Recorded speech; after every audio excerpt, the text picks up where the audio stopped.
guys, welcome to my YouTube channel. This is Kuya Potpot Vlog at meron tayong isang reaction video, no, patungkol dito, no, sa isa na namang sinusulong, no, ni Miss Yang TV at ng kanyang advisor na si Direk Noelsa.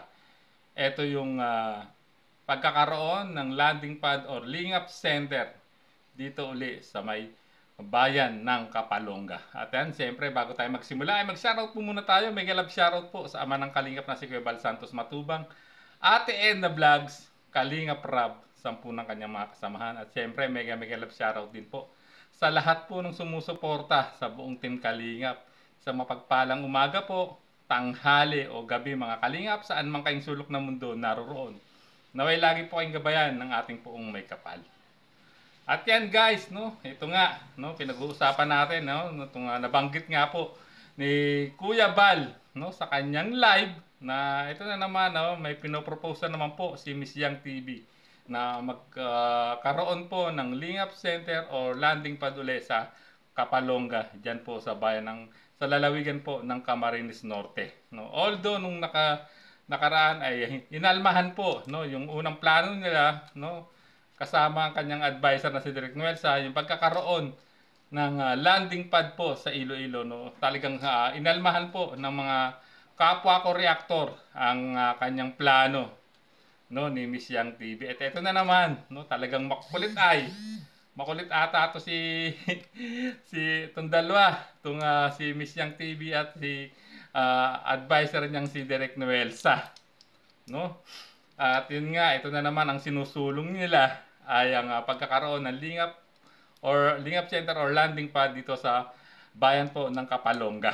So ayan, ang masasabi ko diyan ay sige, ibigay na natin ang hilig, no. Papayag ako or papayag ang kapwa ko reactor, no. Ngunit ako papayag ako, no, or susuportahan ko 'yan. Ngunit may isang akong kondisyon, no.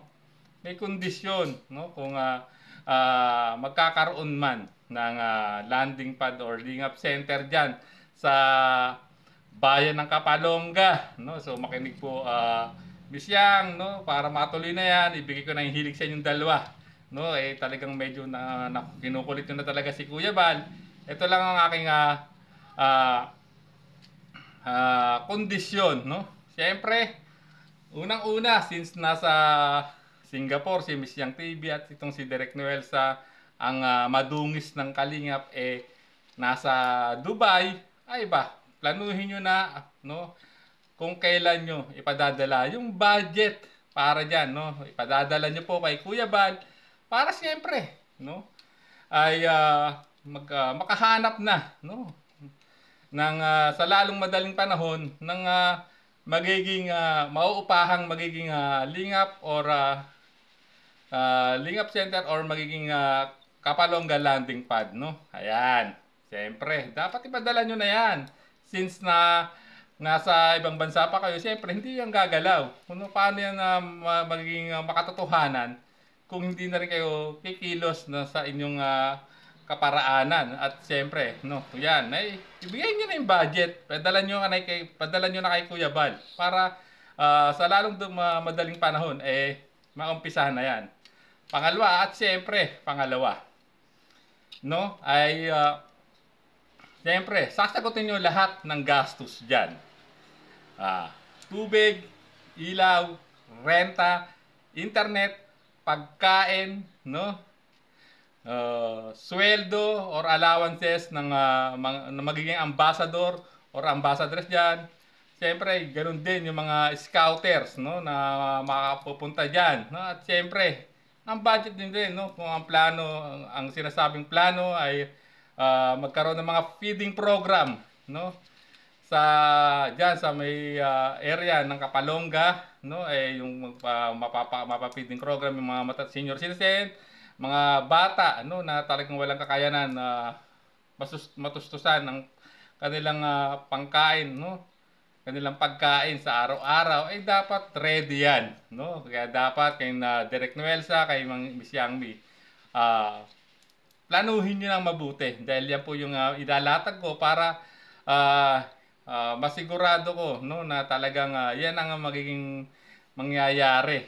No, susuportahan ko talaga yan, dalawang taas kamay po kung no, tataas ng kamay diyan, no, talagang yan po ang matutupad, no. Siyempre, magkano yung renta, no, doon sa gagawing link-up center or landing pad, no, yung mga other expenses, no, tubig, ilaw, no, internet, allowance ng mga ng ambassador na ma-assign diyan, no.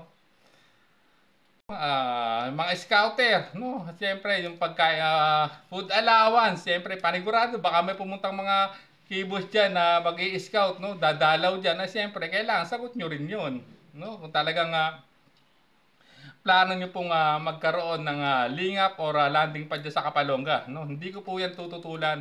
100% nasusuportahan ko yan, no? Yung landing pad na yan, no? Na yung pinaplano. Maganda naman po talaga, no? Na magkaroon nga ng link-up center or landing pad sa Kapalonga. Although, nung dati nagkaroon na ng landing pad dyan, pero since yan ang pinopropose po ni Miss Yang TV, no, through sa kanyang advisor na si Derek Noelsa, ang madungis ng kalingap na binanggit nila kay Kuya Bal. Sige. Bibigay ko ang hilig o ibibigay namin ang hilig nyo, no, para matapos na yan. Pero siyempre, yung mga kondisyones na inilalatag namin ay dapat masunod. Tulad ng kondisyones ni Miss Bopil, Mix Vlog. At siyempre, tama din naman sinabi ni Miss Bopil Mix Vlog na siyempre magkakaroon din ng gas allowance at siyempre magpo-provide kayo ng sasakyan, no? Na ang request ata ni Bopil ay dalawang L300 para sa pag nag-i-scout o nagmi-mission, ika nga, no? Kayo siyempre kailangan din talaga nun, no? Gas allowance na magdadrive. At siyempre ito nga yung talagang 100% napapayag ako, no? Kung itong Kalingap partners na ito ang maa-assign, panigurado ay a-agree na po ang ibang reactor diyan, no? Kung papayag kayo, kung kayo na ang maa-assign diyan na Kalingap partners, no? Mga siwa o maging OIC in charge diyan, walang iba, no? Ang Mr. Romantico ng Karepa na si Birador, no? So ayan yan po ang request ko, no?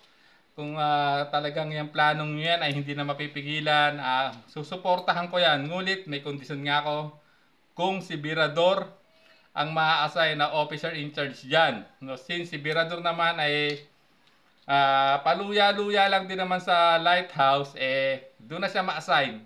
At yun na din naman ay sinuggest ko kay Kuya Balo kung sakasakali talagang yung isinusulong yung dalawa, no, ni Derek Noel sa Miss Yangmi na magkaroon talaga ng link-up center or landing pa dyan sa Kapalonga. So ayan, a-agree ako dyan kung si Birador ang ma-assign dyan bilang ambassador, no, dyan, no, kasi si Birador may sasakyan din naman, no, at siyempre sasagutin niyo yung gasolina nung sasakay niya pa nag-mission niya si Birador. Hindi yan pwedeng sarili niyang gasto. Siyempre, since kayo ang si Miss Yang ang magiging may-ari ng link-up center na yan, no, magpo-provide ka ng gas allowance niyan, no, bukod pa sa sweldo, no, ni Birador kung sakasakaling tanggapin mo, no, si Birador ang ma-assign na ambassador diyan, no? Kasi naglilingap din naman yan si Birador, di ba? Yun lang ang masasabi ko. Pero kung hindi kayo mag-a-agree, no, kung hindi tayo magdi-deal, deal or no deal, eto lang ang masasabi ko sa inyo. Papakita ko sa screen, ayan. So, yung sinabi niya ni Kuya Bal, arangin mo yung landing, yung Kalingap center ni Yangmi. Arangin mo at nakapulatuloy na po. Gusto ni Birador na magkaroon ng Kalingap center doon si Yangmi sa Kapalonga. Live reaction, no? Maraming salamat po. Hanggang sa muli po nating reaction. There's a vlogger named Kuya Papa, spreading good vibes, giving all he's got. With the camera in his hand, he hits the road, capture moments, sharing stories untold.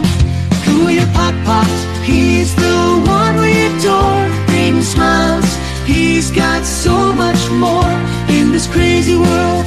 He is a ray of